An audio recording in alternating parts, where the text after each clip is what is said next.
อ่ะพี่น้อง วันนี้โอ้ยหยิบตอนยอมาตอนหมกไงพี่น้องเลยมานี่มางานของผู้แขนลูกสาวของเบากีน้อยซึ่งงายขายถึกเนาะห้านเพิ่นเป็นห้านขายรถที่ว่าดังเติบในปักเซเขาเนาะห้านเราขายบ่แพงนะพี่น้องเนาะออปชั่นก็มีหลายแบบโอ้ยรถมีแต่รถงามๆพี่น้อง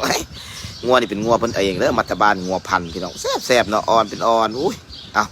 ซอย3,000ลืบถือว่าพี่น้องตอนใหญ่ๆเด้อพี่น้อง เฮ้ยสูตรบะหมี่สยางตอนใหญ่ๆพี่น้องโอ้ย3,000ลืบนี่ก็มีขี้เพียติดนำเด้อแซ่บอย่าบอกไผเด้อพี่น้องเด้อเอาซอยพี่น้องโอ้ยแต่แซ่บแต่พี่น้องนี่เบิ่งใกล้ๆเนี่ยโอ้ยมีขี้เพียติด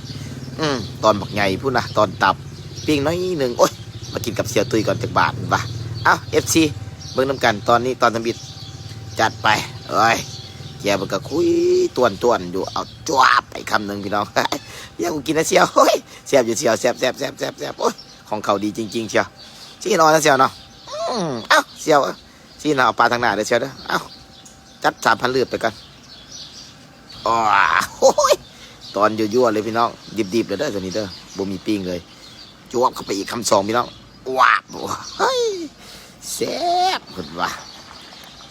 งานมื้อนี้กินเต็มที่พี่น้องเอ้ยอาหารหลากหลายอีหลีเนาะอุ่นจัดไปตอนที่2อีกพี่น้องโอ้ยเอ็ดอำลำตอนบางใหญ่พี่น้องเอ้ยไม่ต้องคุยหลายก็ได้ดอกหวานเป็นหวานพี่น้องหวานแท้กำลังตีบะหมี่กำลังตีความหวานว้าบเข้าไปอีกคำหนึ่งแซ่บโอ้ยละลายในปากเลยพี่น้องเอ้าแซ่บแมงพี่น้อง